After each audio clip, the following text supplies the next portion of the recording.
Go lay down. All right, what's happening, everybody? Welcome to to the Thursday Night Blitz. We'll choke a dog here. Go lay down. I'm Chris Gonzalez, Gonzalez, joined by OG Tony Gonzalez. Chris can't even say his name. You fucked me up with that. Go lay down right as we start. But how's it going? I gotta go ahead and start talking about college football. I gotta let him out of the room. He's driving me crazy. Pablo Gonzalez. Welcome to the OG Tony show. This is not our normal demeanor, but what the hell? Why not? Hey, it's late. It's Thursday night. It's late. Hey, real quick, I don't know how you guys' weather is, but I swear I'm living in bipolar Houston, man. Hey, today's high was 63, right? So I'm out there in shorts, and the low for tonight is 32. I don't get it, Tony. I don't understand it. It's craziness. I wish it was 32. Shit, 32 feel like a heat wave right now. Yeah, move your ass down. I think it's like 8 degrees. What is it, like 8 degrees outside or some shit? Yeah. Probably. Listen, I don't know what it is with you Latino people wanting to go north. You know you're tropical people. I didn't choose to go north. I was born north. Yeah, you can migrate, damn it. I was too. All right, the good thing is, we got, Tony?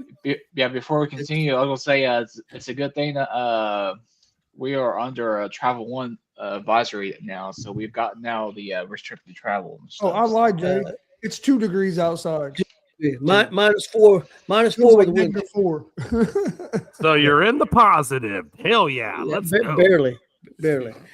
Yeah, guys, let's jump into this little college football talk. We was talking the other night a little bit about everything going on with college football and the scheduling. And I mean, I seen a guy today. I don't know what they'll do from SEC was talking about the Ohio State had one of the weakest schedules. Tell you what, Ohio State may have the toughest schedule in football next year. It's unbelievable. They play Texas, they play Michigan, they play IU, they play Oregon. Go on the run where they play like USC, Michigan, Indiana, and Oregon, like 4 straight games. Like that. Yeah, Alabama's schedule wasn't near as strong this year. Texas has got Texas got a tough schedule too. I remember you looking at it. You guys got a pretty tough schedule too, though, because you got to play Ohio and Michigan back to back, and then USC right after that. Yeah, and then USC. Yeah, our first part of our schedule isn't real strong, but then the second half of our schedule is pretty good.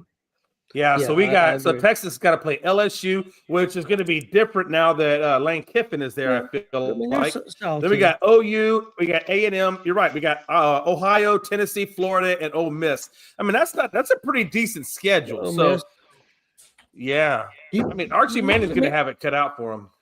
Let me ask you guys, how strong do you think Ole Miss will be? I mean, they lost their coach. I don't know how many players they lost, if any. I figure they lost some.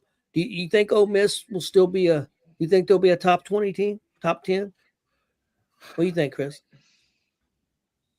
A lot of it depends on who they get, what they end up with the quarterback. I haven't heard of who's going to be their quarterback. I know Chambliss was trying to get another year of eligibility. Last I'd heard, I thought he got denied, but I heard that's what I heard. He got denied. But they were filing an appeal or whatever on that. Yeah. And it's been said that if he does get another year of eligibility, that he's going to stay at Ole Miss. And I would say that's going to happen too, because I think LSU just end up getting a quarterback as well. So, I mean, if they get Chambliss back, I mean, I think they have a chance to still be maybe like a top 10 to 15 team. But a lot of it to me is going to depend on what they get, like at the quarterback at that quarterback position. We know how important that is, and plus, I'd have to look a little deeper in the roster. I haven't looked to see who all left. Because did the running back Lacey end up leaving? I know at one point he said he was going to stay, but then I heard somebody might have left because I'm not sure. I guess Ole Miss was trying to lowball some guys on offers. They was paying one guy this, and then went out in the transfer portal and got another guy and was paying him more than that guy, and then that guy got a little upset. So I think they might have had some issues there, but. I think there could potentially still be a top 20, top 15, 20 team, but a lot to me just depends on what they do at the quarterback position. Jay, what about you? What do you think about Mississippi? Yeah, I just pulled up their roster, but it's not updated yet. All their roster is still from 2025. So yeah, you're right. Now, and I'm with you, Chris. The last thing I heard was he was denied. You know they're going to file an appeal because he really wants to go back another year. But I wouldn't be surprised if he gets denied. I think that, and me personally, I really feel like he's going to be back there. I think that's still going to be their quarterback in 26. But stranger things have happened, right? So we'll see. We'll have to wait and see more on that. But yeah, I think a lot of it just depends on that transfer portal and their rankings of their class. I don't even know who their coach is right now. Do you know who the coach is now? Because I know the one they had was of Ole Miss. It's Pete Golding, the same coach that coached him in the playoffs. Okay. I thought he went with Kiffin. The offensive staff went with Kiffin, but Golding, he was the defensive coordinator, and and then they moved him up, and they named him the head coach right then, and not interim or anything. Ole Miss just named him the coach, and he's staying there. Now, so did he actually coach him in the playoffs? Okay, so he did coach him in the playoffs. Yes. Well, okay, so I thought he did a good job. I thought Ole Miss did a good job in the playoffs. I mean, they just were outmatched, I think, talent-wise a little bit. So honestly, Tony, if Chamblee stays there as their quarterback, and if they didn't lose a whole lot, and if they really transfer portal in nicely, then I think they could stay in the top 20. I think they'd be honestly top 15. You know, okay, but we'll see. And they could be facing some kind of penalty for this tampering thing too, where the coach of Ole Miss was sending pictures of $100 million $1 million contract to I don't know why I said 100 million, but a $1 million contract to I believe it was a linebacker that had already committed to Clemson, was already enrolled in classes at Clemson, and they ended up offering him $2 million for 2 years, and he ended up leaving Clemson and going to Ole Miss after he was in class. He was in a sociology class, and this coach was sending him pictures of $1 million contract. So there could be some stuff come out of that too. Okay. Big Lynn, what do you think? I think Ole Miss can be maybe not in the playoff hunt, but like in the top 20 as far as when the season starts. Here's a little news. This is I typed in teams that did best in the portal for this coming year since the portal closed and everything. They have LSU Tigers number 1. They have Ole Miss number 2, and it claims that they got a quarterback by the name of Deuce Knight. Okay. So they've a highly guy. I didn't say what team. Number 3 was Texas Tech. They said that they brought in quarterback from Cincinnati, of course, Sorsby. Yeah. And then Oklahoma State also was another one, and then Notre Dame. That's who. Now this was according to AI as the top 5. I'm not. This is. Now I've got ESPN's. I'm bringing up ESPN's top 25. To see what they said. But let me ask you guys, let's say Mississippi would have beat Miami. How do you think Mississippi would have fared against IU, Chris? No, it's all speculation. I understand. I think IU would have beaten them by at least 10 points. Ole Miss's offense was good, but their defense is what hurt them. I don't think their defense would have been able to slow IU's offense down like Miami's defense was able to. And I think IU's defense would be able to slow Ole Miss's offense down. I think it could look a lot. I think it could have looked a lot like maybe what the first Oregon game did, where IU controlled the game and ended up winning by 10.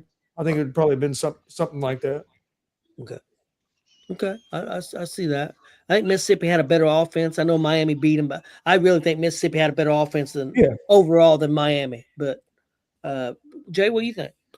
No, I really believe with this IU team that you guys had, there was nobody going to take you out. I think Ole Miss would have gave you a competitive game, but I don't think they had nearly the talent nor the roster or the culture. I mean, that you guys had, if Lane Kiffin left them, and I understand Golden took over, but that team was not ready for IU. I don't think really anybody was ready for IU this year. I know Oregon got them one time, but you came back and took care of business. Oregon didn't beat us. Oh, who's the one? You went undefeated. Yeah. Yeah. I'm sorry. I apologize. I just say with this team you guys had, y'all weren't going to lose. Obviously, you didn't lose. I don't think Ole Miss would have been able to keep up. I really don't. I think Miami. I honestly, after watching all the games, I think Miami matched up the best just because of their size on the lines at the line of scrimmage, and they were the only other team that was as physical as IU, even though IU wasn't as big size-wise, but IU played real physical, and Miami was able to match that physicalness at the lines. And that's why that game was as close as it was. And the only other team that done that pretty good was Ohio State and Penn State. Iowa. Yeah, Iowa. Iowa. I think Iowa's None of them matchup teams was had the really offense good. where they could. Yeah. Yep. Iowa didn't have the offense. If Iowa had the offense, they could have been a really dangerous team. Yep. Big Glenn, your thoughts on Mississippi if they would have played IU? I think it would have been closer to the second Oregon game. Maybe not like a 30-point win, but like a 44-31 kind of game. It would have been high. It definitely would have been high scoring, but like IU's defense would have been able to, get the hell out of here with that shit, Billy. You know what's interesting? So you guys beat Oregon 30-20 on your regular season meeting, but then in the playoffs, you beat them 56-22. It's like, man, they kept it within striking distance regular season, but then the playoffs, you just blow them out the damn door. That's crazy. That is crazy. I brought up the portal stuff, guys, and the ESPN has the portal classes, and it has LSU as number 1. Now they had number 2. They had Texas Tech number 2. They had number 3, the Indiana Hoosiers, at number 3. Number 4, Texas Longhorns. I know. Texas has done good. IU's done good in the portal. We brought in a quarterback, a running back, offensive lineman. Texas brought in a wide receiver named Coleman. They're really excited about. Yeah, I saw that one. So yeah, that should be interesting because that's what they didn't have last year. I mean, they had a decent wide receiving core, but they didn't have that one playmaker at the wide receiver, that really true number 1. And I think this year, I think it's going to be a little bit different with the drafting that they did and the transfers. I think they're going to be good. Ohio State 5, Penn State 6, 7 Ole Miss. So they do have Ole Miss up here. Still Ole Miss still did pretty well. Everything. I'm trying to see where this quarterback came from that they was talking about, this Deuce Knight.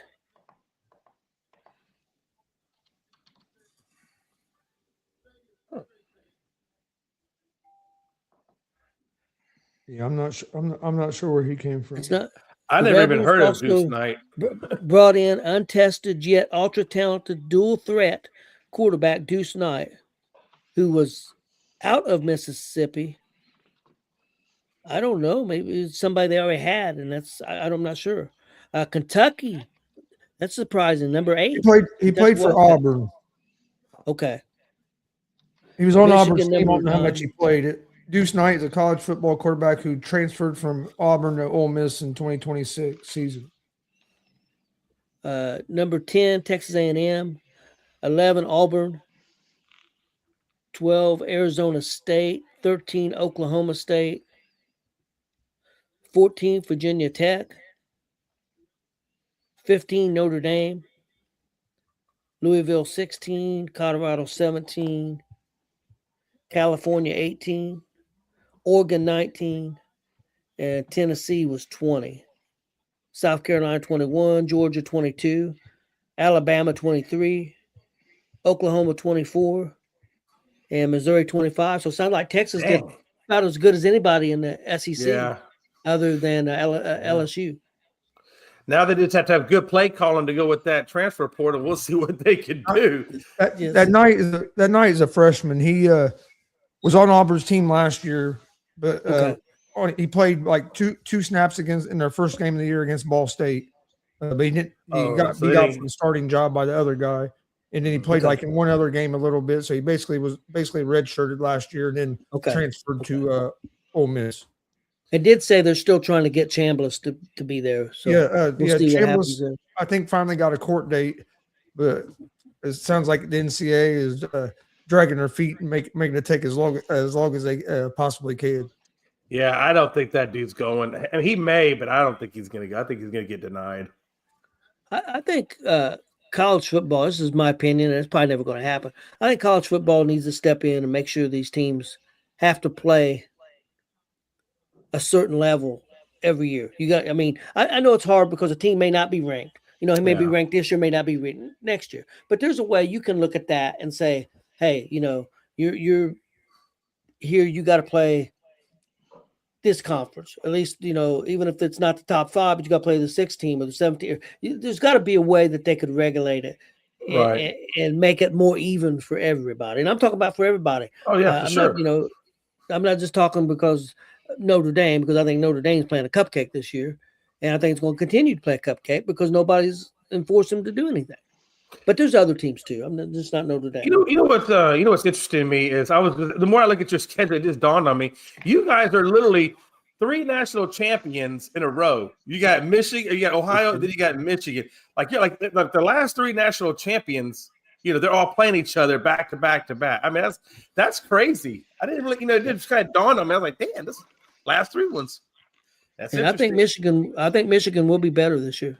I think that quarterback get more experience. I think Michigan will be stronger.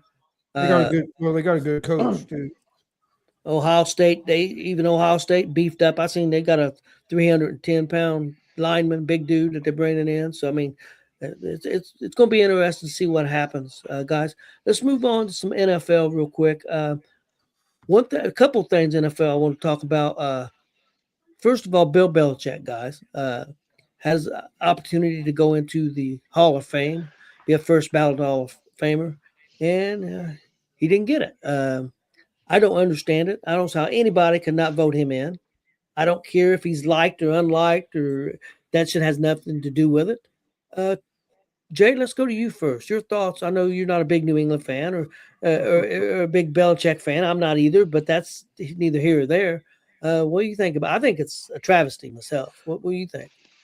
Well, in the great words of the Jimmy Johnson of the Dallas Cowboys, who I love and admire so much. I do. I love you, Jimmy. I agree with him. It's horse shit, is what he said.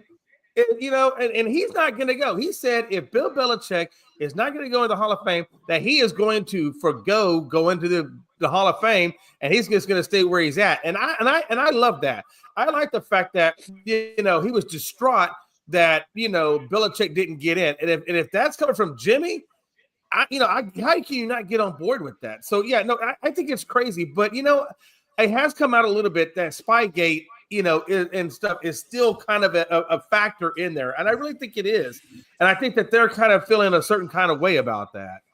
But at the end of the day, I don't know if they're going to hold a revote or if they're going to come in and say, "Hey, you guys got this wrong," but they got it wrong, and every newscast out there has said that they've gotten it wrong. Every was it Get Up? Was it First Take was saying it? It's all about Belichick and it being the wrong move, and they got egg on their face, and there's no way they can get out of it. My thing is, I don't understand how they go into this room, all 50 of them, and they say, "Okay, we're not going to vote Bill Belichick in as the first ballot." Do they think that they were going to do that and not get a blowback? I mean, to me, that's crazy. But then again, I think those people think they're so far above everybody that they probably don't care. But at the end of the day, if you don't let Tom in, if you don't let Bill in, how are you going to let Tom in? That's crazy. Who votes on that? It's just the AP. It's the AP. All your media publications, writers, people like that. It's all media. Yeah, I saw you click through that pretty quickly, Gonzo. Dak can come in. We don't need no Dak. No. Man, he don't want to go to those bums. Well, Bill Polian had a vote, and people were trying to say people were trying to say that he started this, and he didn't vote for him. But I guess Polian proved that he voted for him.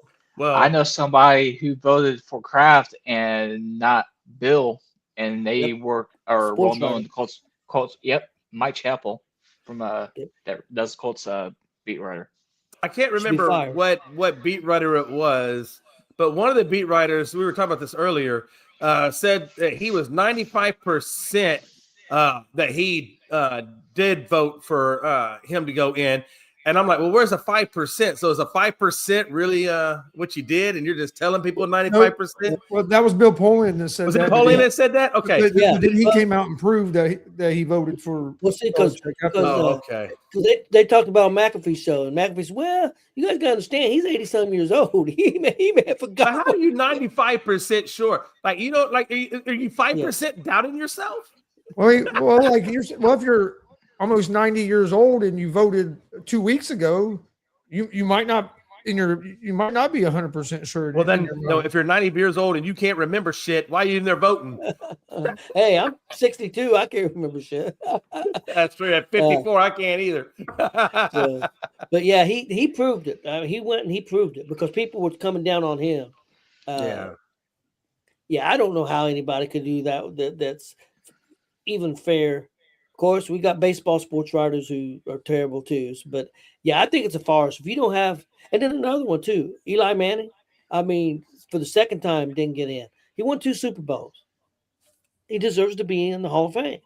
Not only with because I still want to talk about Bill, but not only with Eli.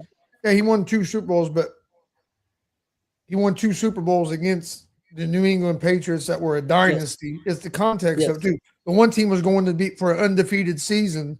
Yes, and you know what I mean. Like, yeah, I think Eli should be in as well. But I agree.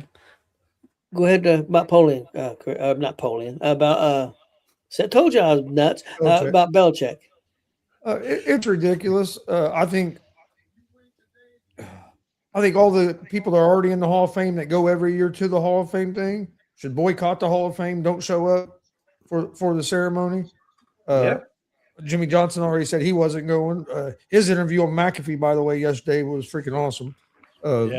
He went off. I think he was on there for like 40 minutes or whatever, and it was great. But I mean, you're talking about, and I'm not a New England fan. Hated New England. I'm an Indianapolis Colts fan. I hated New England. Like, I was a Colts fan during the Peyton Manning era. That was New England was the team, and Brady was our enemy. But when it has the most Super Bowls out of any coach, most playoff wins out of any coach, like second most wins, like the dude. I mean, there's no world that he shouldn't be a first ballot Hall of Famer. And then you're going to try to put him in next year. If I'm Bill Belichick, I wouldn't let him put me in. I wouldn't let him put me in now. Like, fuck you. Like, I wasn't good enough to be in last year. Don't put me in. And you can't tell the story of the NFL or football, in that matter, without Bill Belichick. Same thing with Eli Manning. Same thing with Eli Manning. You can't tell the history of the NFL without the quarterback that took down the evil empire when they were trying to go 15-0, 16-0, or whatever it was. But yeah, I think the people that, for one, these votes should be public, not because like you don't get to, unless they come out and tell you. No, you don't get to see what their vote was. They shouldn't be able to hide. If you want the responsibility to vote, that vote should be public. And then these people that didn't, if you didn't vote for Belichick, you should lose your damn vote, in my opinion. Like, you're not qualified if you don't think that he's a first ballot Hall of Famer, the greatest coach that has coached football. It don't make no sense. Do you think that because of that, do you think that the NFL is going to revamp how that gets done? Since obviously they missed the mark way off. I think they're going to have to revamp that. Yeah, I think they will too. Yeah, that's crazy. But Glenn, what do you think about all this? Oh my goodness, I'm gonna try to cut an insane ass promo because this is motherfucking bullshit. Sorry, Logan. I know you don't want us cussing, but it's freaking bullshit. And I don't think media should be allowed to vote in these kind of situations anymore if you're gonna be having this stupid ass shit, you know. And what I had referenced Mike Chappell, you know, the Indy Sports Fox 59 Colts guy, you know, I know Gonzo and Tony know what I'm talking about when it comes Yep. to that. He was on with JMV today at 5 and was talking about, yeah, I voted for Kraft, but not against Belichick. I'm like, man, that dude has become annoying to me, because he's given Yeah. a bullshit political answer for why he didn't pick Belichick. Yeah. Chris, I think Billy, I think that was a question. How many times can you go up to be? Is there a limit on NFL player? I know baseball there is. I think it's So 10. I think it's so many years. You have to wait for. I know, like players, it's 5 years after you're retired, you're eligible, and then I think it might be for like 10. You're eligible for, I think, maybe like 10 years or something. Yeah, I was tracking 10 years. That's but for coaches, it's different. Because for coaches, I think you're eligible for like a year after you're out of the league, after you retire or whatever, you're eligible. And then I'm not sure how long. I'm assuming it's probably around 10 years or something. The years there. And Robert Wardell, like he's saying, I saw this earlier where the Hall of Fame put out a statement, and they're going to investigate and see if some of these voters violated bylaws.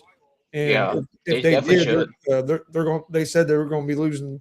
If you violated the bylaw, you could lose your opportunity to vote in the future. So it's going to be interesting to see what comes out of this. I will guarantee if they violate bylaws, I guarantee every one of them are that work in the media. I mean, I know AP votes on that, but I don't think media should be voting in situations like this anymore. I think it needs to be peers that are in the Hall of Fame, kind of like what the College Football Playoff Committee is, but have it be people that are in the Hall of Fame, have high, long tenures in the National Football League, not people with media that could cause situations like this. Okay. Well, it is a mixture, though. It's not all media members, because there is some former players and general managers and stuff that have a vote as well. It's a committee of like 50 people. Okay. So I want for sure, because I know Polian, he is in media now too, because he works for the NFL Network on the radio for Sirius. He's on every day, so I want for sure how that worked. I'd give him a pass, but just like flat out media credentials. If you write for a paper, if you work for a beat writer for a team, you cannot vote. Well, I think that's it. They probably do have former players that are now in the AP that are voting, but it is. I mean, it's just strictly AP. But to Chris's point, a lot of them are probably former players that are now doing media work. Could be. Yeah. Guys, next thing I want to bring up, I seen an article earlier, and I was kind of shocked that a lot of people feel like the Atlanta Falcons are going to cut Kirk Cousins. Now, I don't think they have yet. I was really shocked by that, especially with Stefanski coming in. I was really surprised by that. Now, it hasn't been, as far as I know, that's Glenn's right, and it did finally do it for sure. But I did read an article that it expected to happen. So I was a little surprised by that. Maybe it's a money issue. I'm not sure. But I had heard that he had redid his contract already. To correct some, it was the Yahoo Sports put out a thing about 5 hours ago. It says Falcons quarterback Kirk Cousins is expected to be released per The Athletic. So the Athletic's a little. You never know with the Athletic. Yeah. That's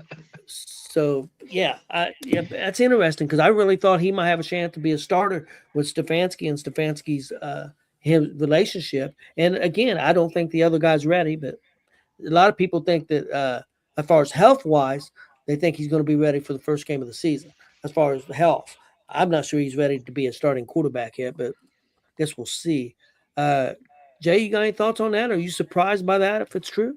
Yeah, I'm really surprised. If that's true, then that means they're cutting out their only really safety net to be competitive. Because unless they really fully believe that Penix is number one, going to be healthy and ready to go, and if they think that he can carry the team, then okay, I guess I guess I'll have to find another backup quarterback or whoever is on their third string. I guess I'll promote him up. But I think that's premature on their part. If that really is true, I think that would be a dumb move on their part. But I think if you're Minnesota, I think if you're Pittsburgh Steelers, they're going to be after him like white on rice paper, because that's really the one piece that they need to be competitive for a Super Bowl run. And I really think Minnesota, and which funny if he went back to Minnesota since he came from there, if he went back there, he would have a really serious shot at making a deep playoff push, because I really think they're just a quarterback away from doing that. Chris, what do you think about that possible report? Yeah, that was that surprised me, because I figured with Stefanski going there that would probably be a way that they might get to keep Cousins because of their relationship they had. So that and I don't think Penix is going to be ready for week one, like Robert's saying in the comments. So it's going to be interesting. Interesting where they go and who Stefanski is going to try to get if they do that. But one thing real quick, back to the Hall of Fame. The way that the voting works is one media member from each city gets a vote. So that's 32. Los Angeles, New York get 2 because of they got 2 teams. So that's about 36. Yeah. And then the other 15 voters are made up of at-large bids, or former players, former GMs, or people that are in the Hall of Fame. And you get your vote. It's like 2-year terms, is how it kind of works. So it's it's not just all media members. There's a media member representative of from each city, but there's also like 15, 16 that are not media members. But you said but they can only do a max of 2 years, and then what? They're done. The way I was understanding, you get a 2-year term, and then I don't know if you might be able to reapply it again or whatever, but I guess it's like 2 years at a time. Okay. Yeah, wow. Yeah, that's interesting. I agree. So, Glenn, what do you think? You think Cousins is going to be out there? Yeah, I think so. Not sure where he goes though. Would be a good fit. What about them Pittsburgh Steelers? Yeah. If Aaron Rodgers doesn't do it. Yeah. Hell, well, we should call Chicago again. Continue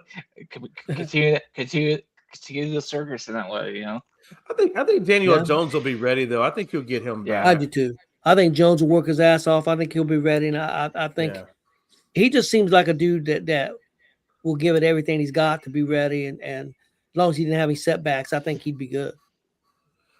I just feel like Minnesota's probably shooting themselves in the foot for letting Darnold walk. And now he's in the Super Bowl. If they do cut Cousins, does Cousins end up in Minnesota? Yeah, that's what I'm saying. I think that's where he would.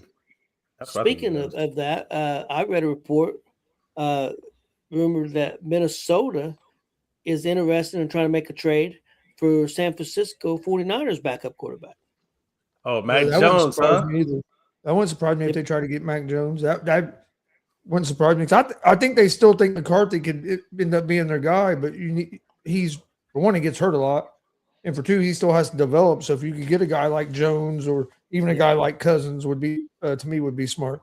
Yeah, Robert, that's not. I agree with that too. Cousins to the Raiders, that wouldn't be a bad move for the Raiders either. I know you might be drafting Mendoza, but you still need somebody, and he'd be a good guy for Mendoza to learn under as well. Geno Smith. That wouldn't be a bad move at all. Yeah, Geno Smith sure as hell is not it.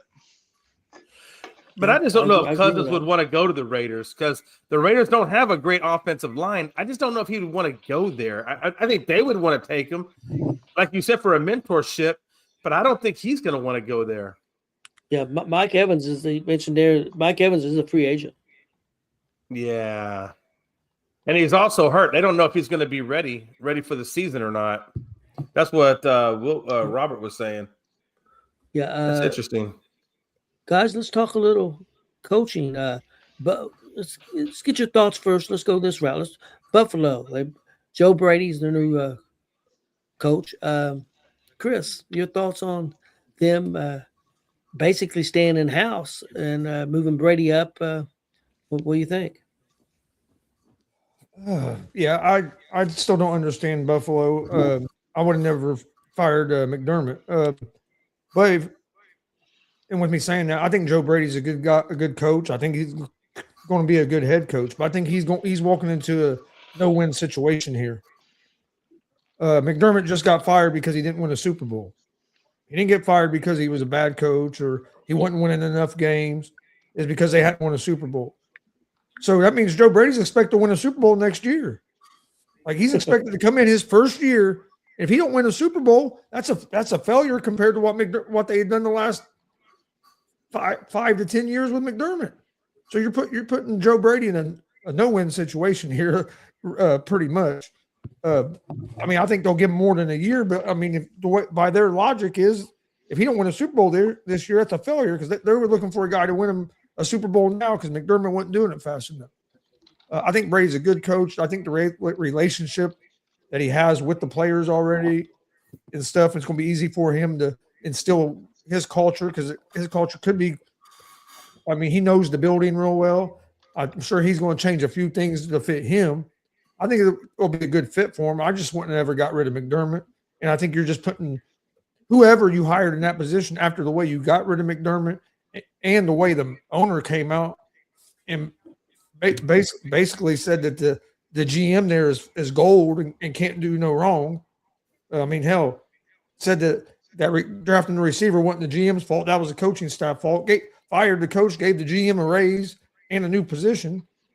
So to me, I wouldn't want to go there and a head coach. You already know that you're against two people. The GM and the owner are pretty much best friends, it seems like. So, I mean, you're against two people.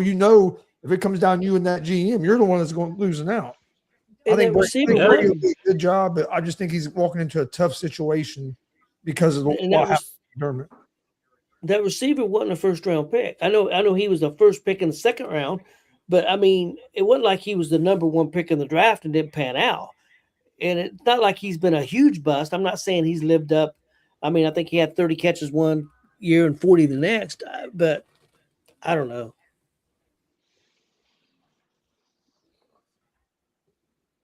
Yeah, that would pay out pretty nice if you hit that one.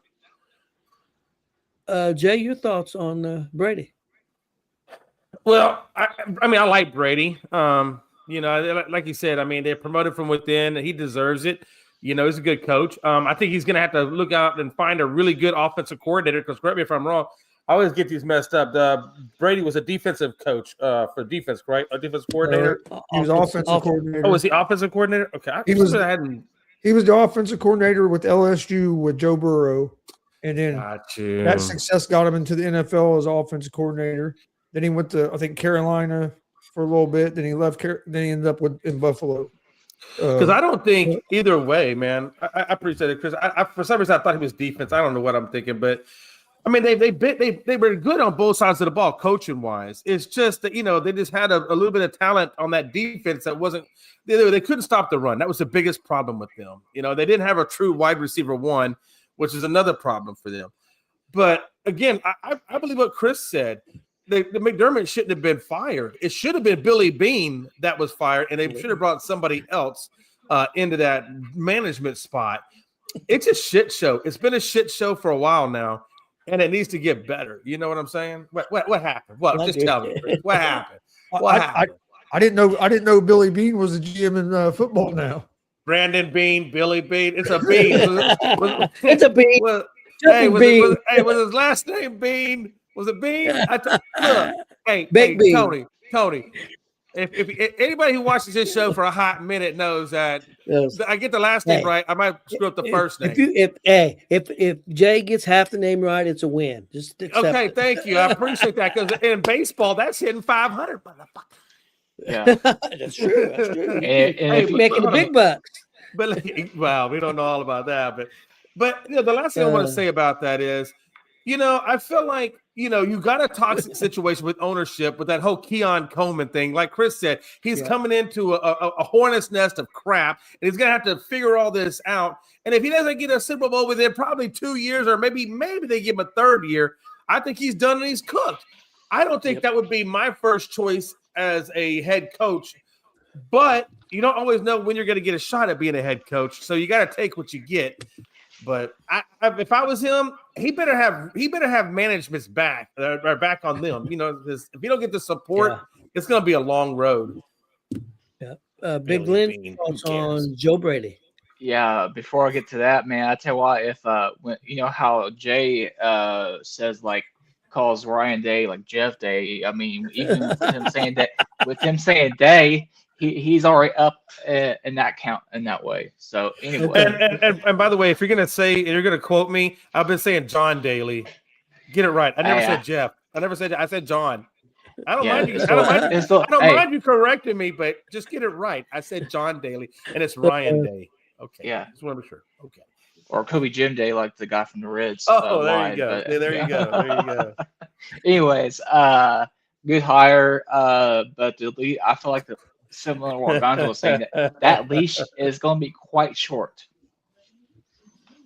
Yeah, Robert, Robert, don't you come in here with that Donna mess. Okay, wait. Donna's not in here right now. But if you get a chance to talk to Donna, you tell Donna to come on the late night show, and we'll welcome her with open arms. We love Donna. We will welcome her. Okay, I apologize. Okay, guys, the big talk. A lot of people upset with Cleveland's hired. I haven't heard anybody that. Well, I think I seen one guy thought it was a good pick and thought that was good for Sanders, but Todd Monken. Gonna be a lot of monkeying around, I guess, there in Cleveland. Yeah. Chris, your thoughts on Cleveland, the Monken? I don't think it's a bad hire, but I don't think they had much of a choice. It sounds like most of the coaches didn't want to go to Cleveland. It sounded like that Grant Udinski pulled his name out. A lot of guys pulled their name out.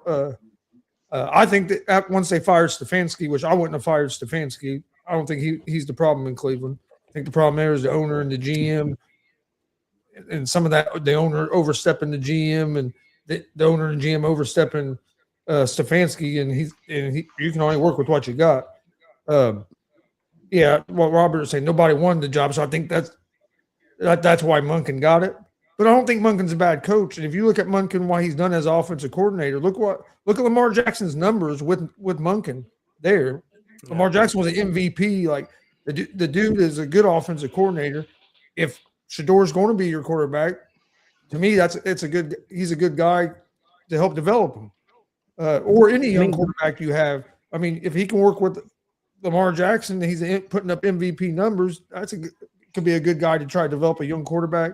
I think they messed up firing Stefanski. If you're going to fire Stefanski, you had to have an idea of who you were going to get and think you had a shot to get him.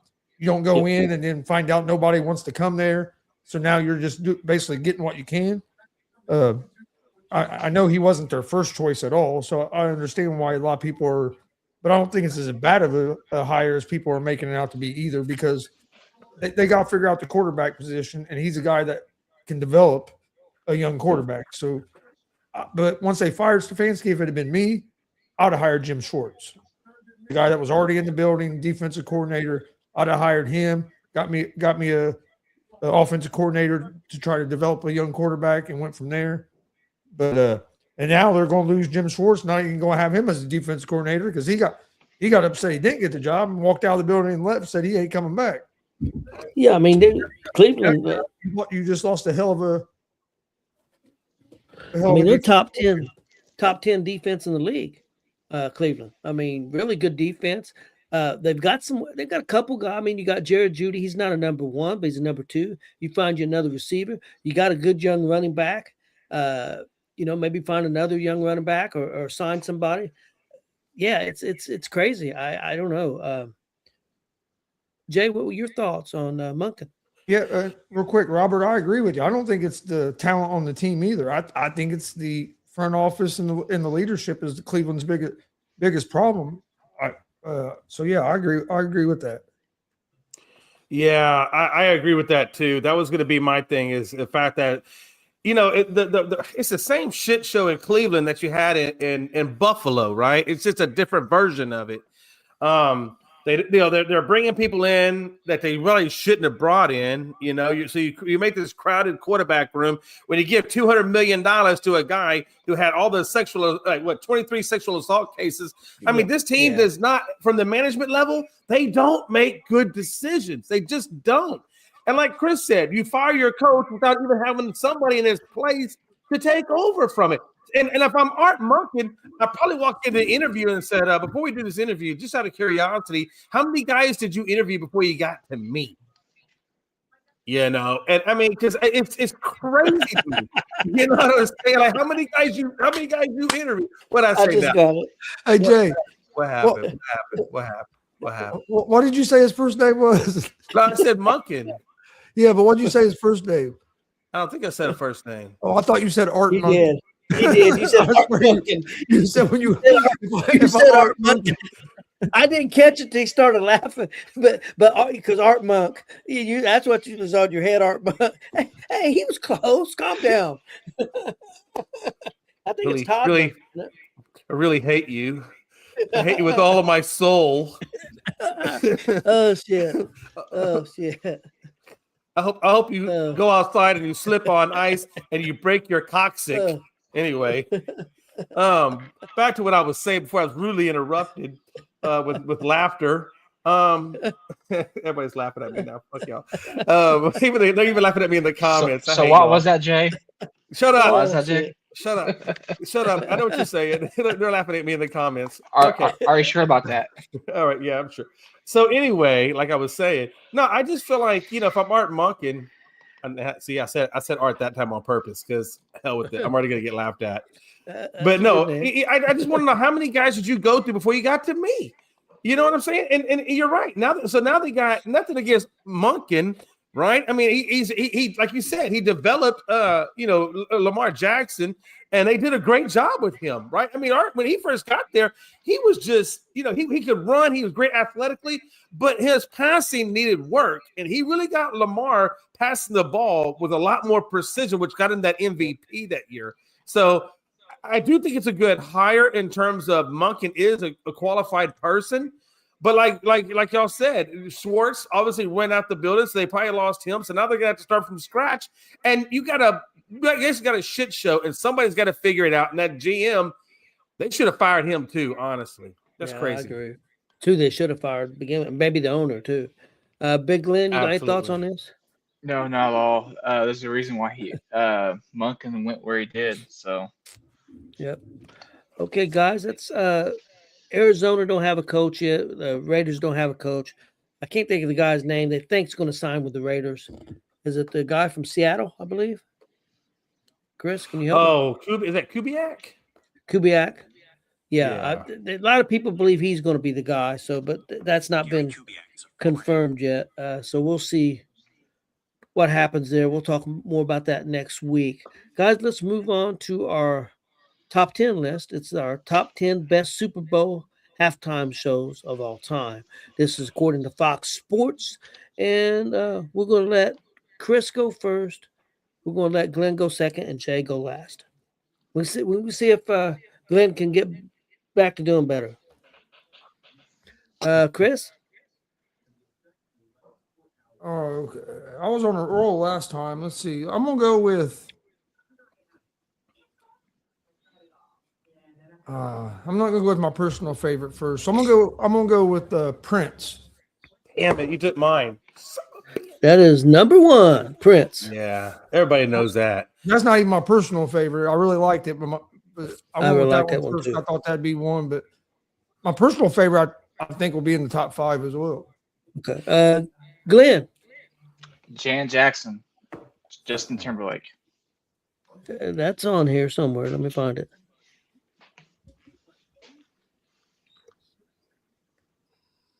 That is number 2.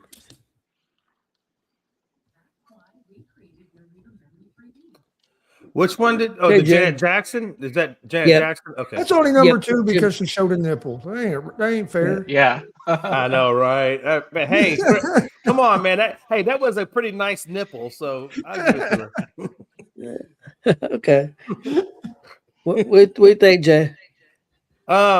The one I think should be there, well, probably won't be there, and I'm not going to say because I don't want to give Glenn an opportunity to get another one right. But the one I think is going to be there at number 3 is U2. I think it was 2002 concert. U2 is not on the list.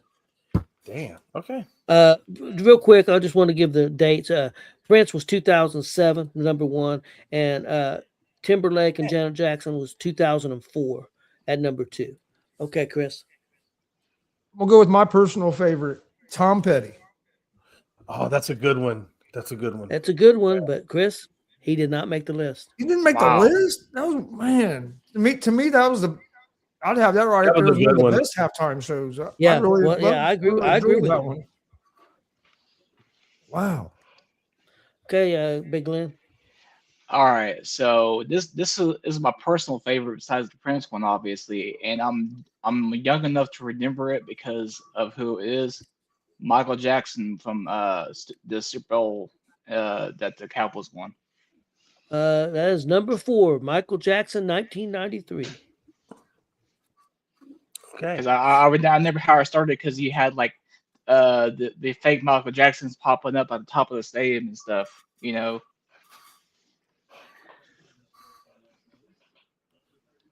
I'll give you guys a hint. Well, let Jay go, and then I'll give the hint because then everybody went. I'm gonna go.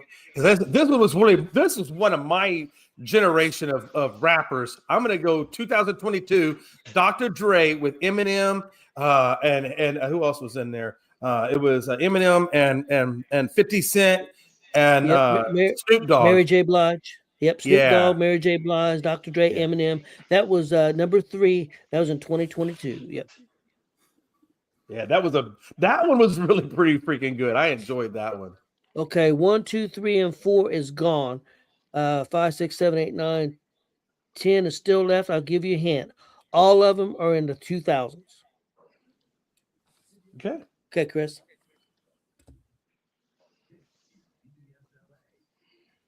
Let me see. Jay took the one out. My next one with Dr. Dre and them. That's one of my favorites. I'm gonna go with one of my favorites, but people, I'm sure, probably on there, especially since Tom Petty ain't fucking on there. To me, this list is a joke now. I'm gonna go Beyonce. Yeah, that's Beyonce, what I was gonna say.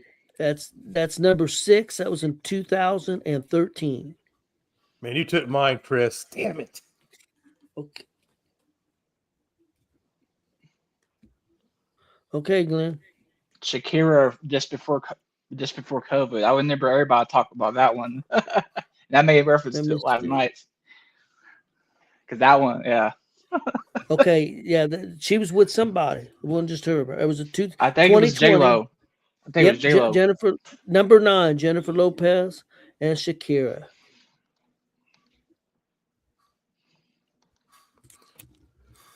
Okay, Jay.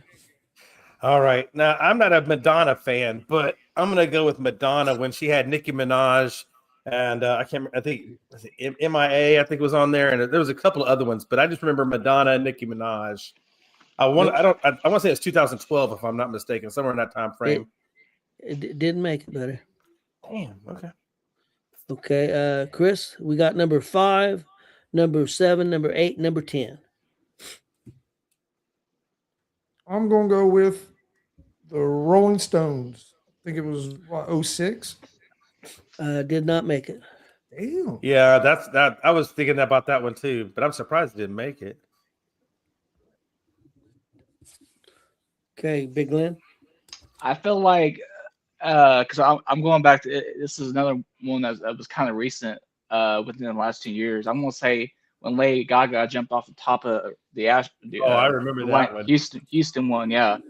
Yeah. That is number 5. Glenn's on fire, man. Yeah, Glenn made a comeback. That was 2017. We got number 7, 8, and 10. All right, and that's my turn. So I'm going to go with 2009 Bruce Springsteen and the E Street Band. Yep, that's number 8. Okay. I say it. Yeah. So we got 7 and 10 left.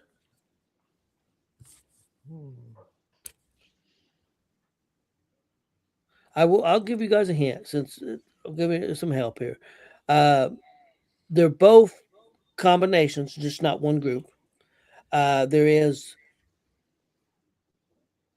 a rock band in both of them, and the other guy that's part of it is it's more pop, not rock. pop rock. Yeah, so that's in the 2. And now one of them's got like 4 different people, 4 different people in it. But his rock group was the headliner, and then the other one, I don't know if the rock group was a headliner in this one, but should have been at least. But there's the 2. Is this for open answer? Was it? No, is it's it, Chris's turn. Okay. Is it Katy Perry and Lenny Kravitz? Damn, That's a good one, but no, it wasn't. But it wasn't. Damn. I think So my turn, right? Yeah. Yep.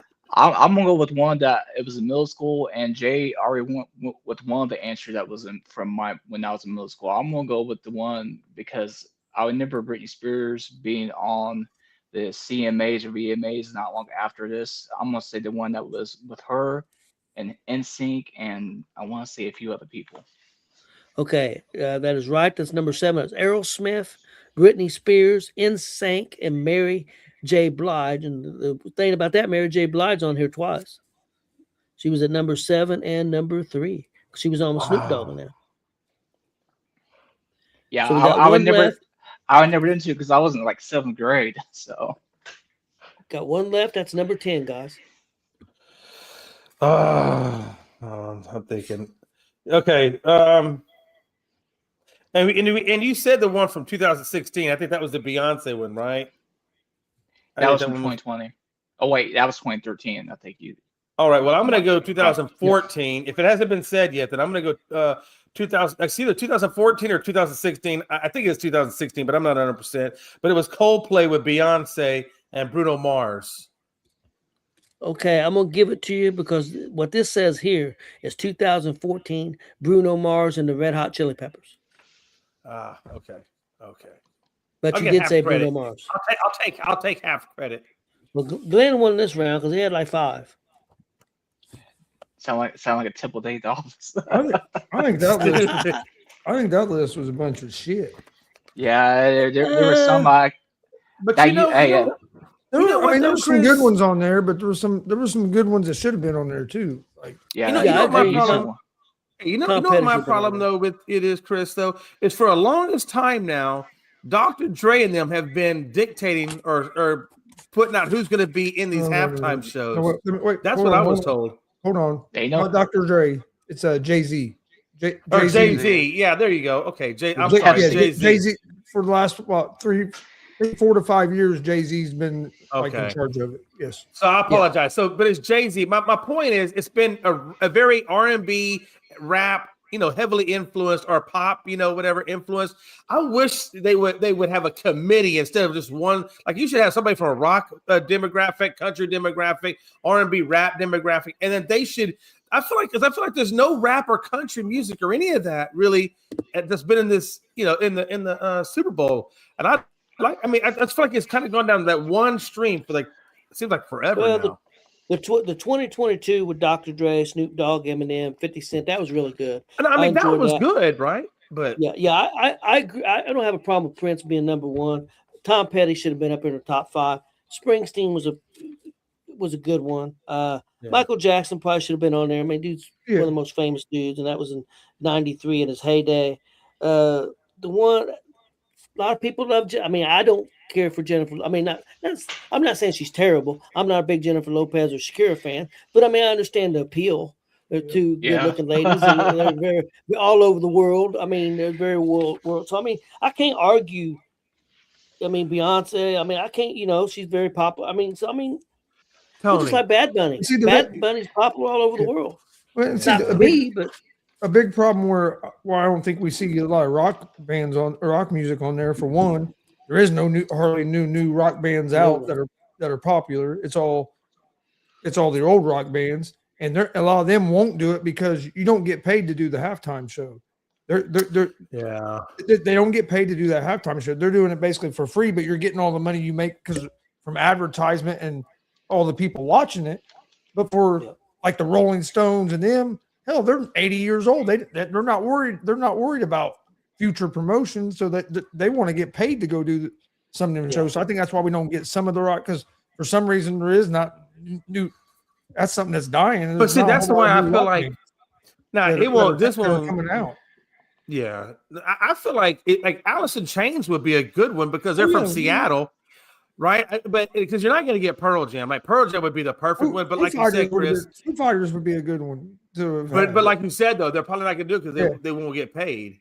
Yeah, and they already have. Dave Grohl's got so much damn money, it's ridiculous. But if you look at Allison Chains, they're still a small to medium market band, and they represent the Seahawks. Why not put them in there? You know, get them a shot at it. Yeah. But I don't think that the demographic wants that. Well, and my thing is, one thing I've always thought, and I've thought this for a long time, the Super Bowl halftime show, you should get some, whatever state or city that the Super Bowl's in. If they have, like a famous musician or whatever, you should try to get somebody like that. Like connect it. Like to me, when the Super Bowl was in Indianapolis, John Mellencamp should have been first person they called for the halftime show.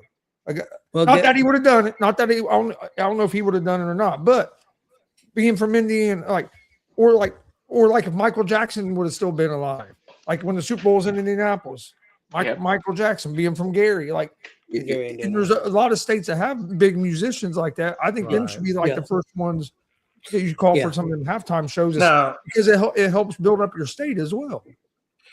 Hey, Robert, I agree, man. Without Lane Staley, it's a different version of AIC. But William Duvall is still a hell of a good guy to have there, because if you look at Your Decision, Check My Brain, stuff like that. I mean, and Hollow. I mean, they got a good lineup.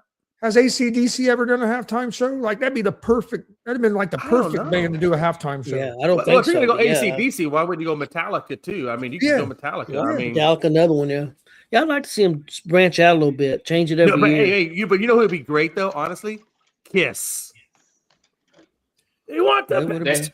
They're officially retired.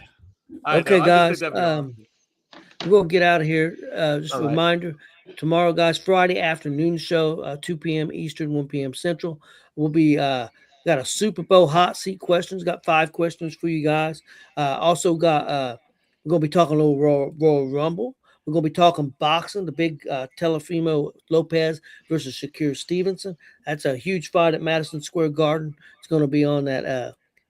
I don't know how you pronounce his name. How do they pronounce that, Chris? Dazn. DAZN. That's what it's going to be at. You can see the fight. So that's going to be a good fight. And then also Chris is going to have some UFC picks, 325. We'll talk some UFC, and Chris will tell you who to bet on.